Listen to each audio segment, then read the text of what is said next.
Una tarde, al llegar a mi oficina me esperaba una señora, de nombre Berta, quien mostraba cierta desesperación, pues a lo largo de un año se le había estado presentando una energía que constantemente le provocaba situaciones paranormales que iban de menos a más. Pasamos a la oficina y me refirió que durante las primeras manifestaciones, al inicio de su pesadilla, ocasionalmente le llegaban momentos de tristeza profunda que no tenían razón de ser. Semanas después, la temperatura de su recámara bajaba considerablemente y ella padecía un zumbido en los oídos cuando estaba acostada. De inmediato, una fuerza externa la inmovilizaba y por más que intentaba zafarse y gritar pidiendo ayuda, la extraña fuerza no se lo permitía. Esto es lo que se conoce como subida de muerto. Más tarde, escuchaba en su mente una voz que le pedía ayuda y al cabo de varios minutos, la energía la liberaba. La parapsicóloga afirma que este tipo de manifestaciones puede ser generado por espíritus que no han encontrado su destino, de modo que no trascienden a su plano de existencia por diferentes razones. Las principales razones son que no logran comprender que están muertos o bien dejaron algo inconcluso en su vida. Existe la posibilidad de que no solo esos espíritus se manifiesten, sino que también lo hagan seres de oscuridad que aprovechen su situación. Siempre que la señora Berta experimentaba esto, no podía dormir el resto de la noche y se ponía a llorar. Esto sucedía aproximadamente 3 veces por semana. La noche anterior a su visita, sin embargo, a partir de la anterior, su cama comenzó a saltar con ella arriba, y ante esto, aterrorizada, salió de su casa y fue a refugiarse a la casa de una amiga a las 2 de la mañana.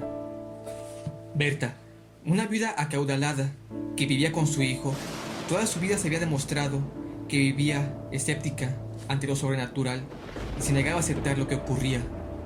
Y cuando relataba estos hechos a sus amigos y familiares, no le creían y en alguna ocasión le dijeron que estaba loca, lo cual le inclinó a acudir con un médico que le practicó una serie de exámenes. Tales pruebas indicaron que se hallaba bien de salud física y mental. Berta estaba segura de que yo la escucharía sin burlarme ni pensar que estaba mal de la cabeza. Continuó la narración y mientras platicaba lo que sucedía, empezó a llorar con desconsuelo. Quería entender qué le pasaba, tenía mucho miedo de estar loca y me advirtió que no quería decir todo esto al aire para que no se conociera su identidad. Y angustiada, expresó: dígame que sí me cree, Juan Ramón, porque me estoy volviendo loca.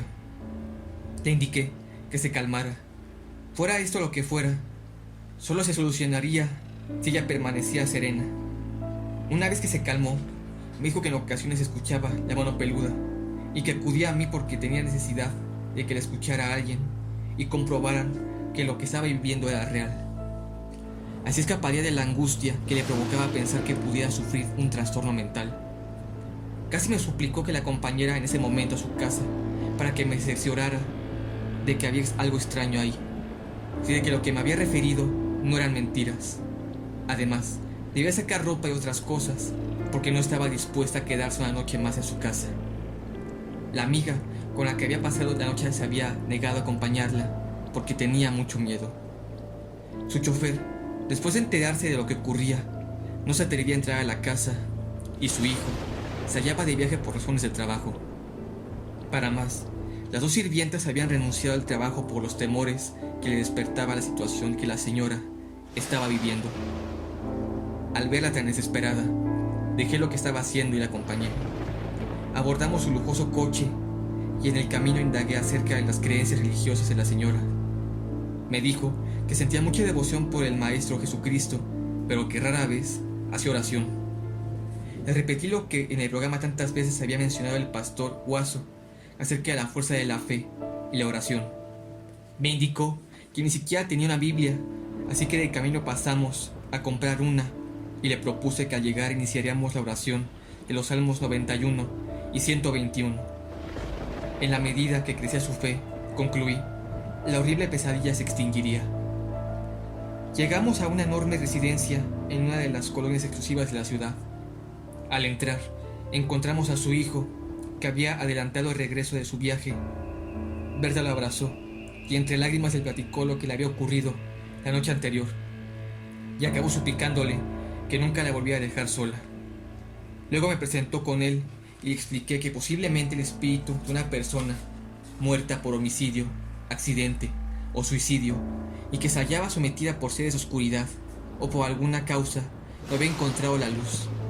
Se le manifestaba a Berta en busca de ayuda, pero era posible que, además, un ser de oscuridad estuviera causándole problemas para asustarla. Y lo que convenía hacer era precisamente eso, orar, por lo que invité al joven a hacerlo con nosotros en la habitación de su madre. Él no estaba del todo convencido, pero aceptó.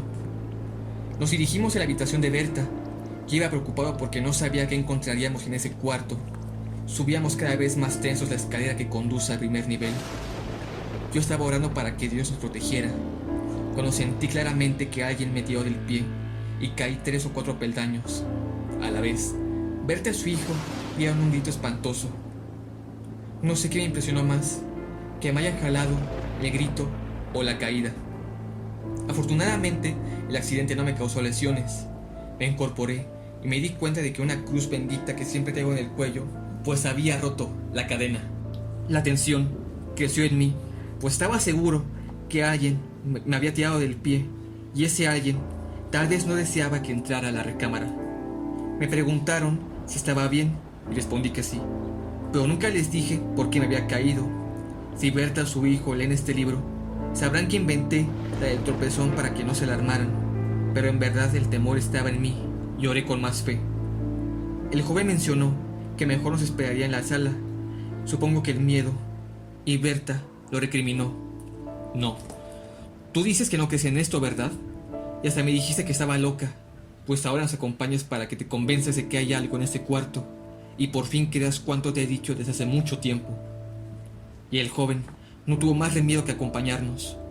Al abrir la puerta, fue notoria la baja temperatura. Todo se encontraba como la señora lo había dejado la noche anterior, y nos pusimos a orar. Estábamos justamente presignándonos cuando, sorpresivamente, la colcha de la cama se deslizó al piso, sin que obviamente nadie hubiera podido hacerlo. Solo el hijo de Berta y yo nos dimos cuenta del hecho, y al verle la cara de sorprendido, le hice la seña de que no dijera nada y se pusiera a orar. Permanecíamos orando unos 20 minutos. En ese momento la luz del día se alejaba, así que le pedí al joven que encendiera la luz. Lo hizo, y los 3 focos de un candil de esa habitación estallaron, lo que provocó que nos impresionáramos aún más, y el joven salió corriendo. Berta me miró con gesto de pasmo y le indiqué que siguiera orando. Más tarde, la temperatura ascendió, y al terminar de orar todo había vuelto a la normalidad, ya que no se manifestó nada. Salimos de la habitación y nos dirigimos a la sala, donde el joven escuchaba música. Después del reproche de su madre porque nos había dejado, tomamos un café. El semblante de Berta había cambiado, se mostraba menos asustada, y le indiqué que tendría que orar más, y en caso de que ella y su hijo sostuvieran actitudes negativas, tendrían que cambiarlas. Además, sería pertinente que algún sacerdote hiciera oración en la casa, e inclusive serviría mucho que se celebrara una misa en ese lugar. Les comenté que como Berta había sido escéptica ante las situaciones sobrenaturales toda su vida, podíamos descartar la posibilidad de que se tratara de sugestión. Y si los médicos habían dictaminado que se hallaba en buen estado de salud física y mental, no podíamos pensar que se tratara de alguna afección psicológica. Era poco común que los sucesos sobrenaturales se manifestaran sin motivo, y les pregunté si habían practicado algún rito extraño, hecho alguna invocación o jugado con algo que hubiese podido abrir alguna puerta dimensional. Dijeron que no. Les hice notar que forzosamente el fenómeno había sido producido por algo, y al preguntarle a Berta cómo había comenzado la extraña experiencia, me refirió una sorprendente historia que nos abrió la posibilidad de entender lo que pasaba. Había enviudado hace 8 años y le gustaba mucho viajar, ya que su condición económica se lo permitía. Al disponerse a regresar al reciente viaje a Europa, desde que abordó el avión notó una sensación extraña, jamás antes experimentada por ella. Era algo como miedo, pero un miedo excepcional, especial, como si algo o alguien estuviese detrás de ella y se apoyara en la parte alta de su espalda. No dio mucha importancia al hecho, solo pensaba en llegar a su destino. Habían pasado 2 horas de vuelo cuando se dispuso a dormir, después de leer unas revistas. Al cerrar los ojos, percibió el sonido de una respiración en su oído derecho. No le prestó atención y se dirigió al baño. Al entrar, la extraña sensación se acrecentó y sintió un zumbido en el mismo oído, y por un momento se alarmó, creyendo que se trataba de un cambio en su presión arterial, a pesar de que nunca había tenido tales padecimientos. Y estaba a punto de salir cuando observó que en el espejo, con una especie de vapor, se formaba la palabra ayuda. Aterrorizada, comenzó a gritar. Rápidamente llegaron 3 sobrecargos a auxiliarla. Le sacaron del baño y la llevaron a su asiento. Esto alteró a algunos pasajeros y Berta les dijo lo que había visto. Los sobrecargos la tranquilizaron y le ofrecieron un calmante y se mantuvieron muy cerca de ella durante el resto del viaje. Durante Berta no logró conciliar el sueño. Se hallaba desconcertada por lo que había ocurrido en el baño del avión y tenía pensamientos encontrados, pero estuvo mucho más tranquila cuando bajó del avión. Berta se sentía rara. Perduraba no solo la sensación de que alguien estaba detrás de ella, sino la angustia de no saber lo que ocurría. Al encontrarse con su hijo, le relató lo que pasó, pero él no le creyó. La amiga le dijo que sí, así le creía, pues estaba enterada de que varios pasajeros los había asustado en ese vuelo. Como las quejas por este motivo eran frecuentes, en la empresa sospecharon que se trataba de algún complot contra ella, por lo que encontraron en los servicios de una agencia de investigaciones que designó para investigar el caso de su nombre más experimentado. Ese investigador comenzó su trabajo realizando un viaje en este avión que la asustaban, y por supuesto, ni los pasajeros ni los empleados de la línea conocían su verdadera identidad. Tras 5 horas de viaje, el investigador no había encontrado nada. Entró al baño varias veces, todo parecía normal. Decidió tomar una siesta en su asiento, y cuando comenzaba a conciliar el sueño, sintió que una mano le apretaba el cuello. La presión sobre el cuello era cada vez más fuerte, y casi no podía respirar.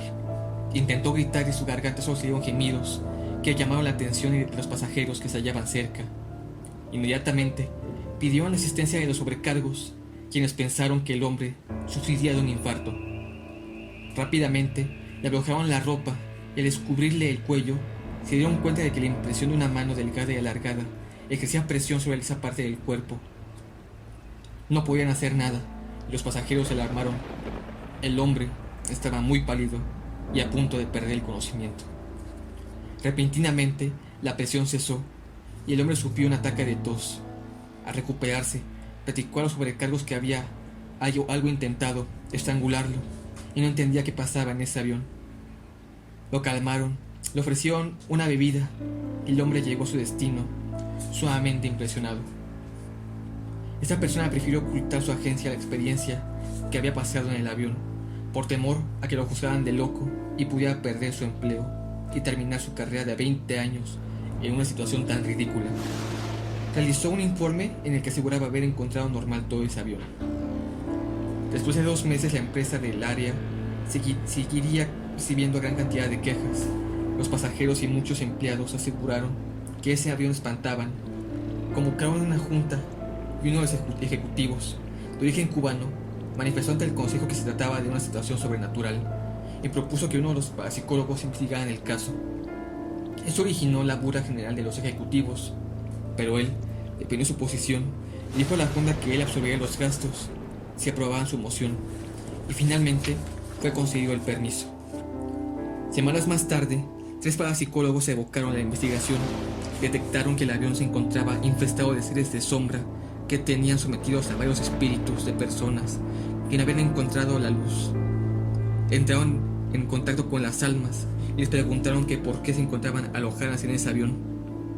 Esos dijeron que sus cuerpos habían fallecido en un suicidio colectivo en una isla años atrás y que precisamente en ese avión fueron trasladados sus restos a su país de origen. Los parapsicólogos realizaron varios ritos y enviaron a sus espíritus a su destino y los seres oscuros en el lugar que les correspondía. Las conclusiones de los parapsicólogos sorprendieron a los ejecutivos de la empresa aérea, más aún cuando consultaron a la bitácora del vuelo, en la cual efectivamente comprobaron que el avión algún día había trasladado cadáveres. A partir de entonces no se presentó queja alguna en ese avión. Después de escuchar eso, la situación en la que vivía Berta se aclaró. Lo más seguro era que unos de esos espíritus y seres de sombra se le hubiesen pegado y por eso se le manifestaban. La señora siguió orando en compañía de un sacerdote de su comunidad y juntos lograron ahuyentar a tales energías, con lo que la recámara quedó completamente libre de cosas extrañas. Aunque la habitación de Berta le habían dejado de espantar, ella nunca ha podido olvidar lo que allí sucedió, así que prefirió mudarse al interior del país y actualmente vive tranquila.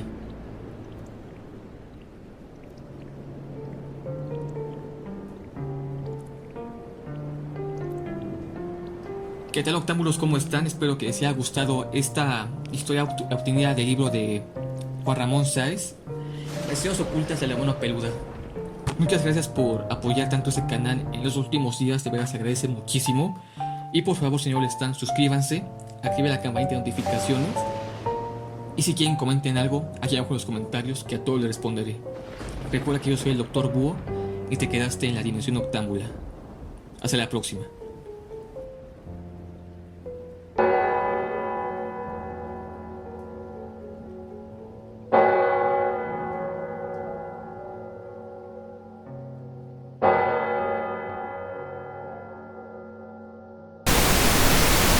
Le practicaron varios estudios clínicos, físicos y mentales. Ah, no, ya lo hice. Estaba en uno de los escalones, pues había roto la cadera. La tensión creció en mí, pues estaba seguro.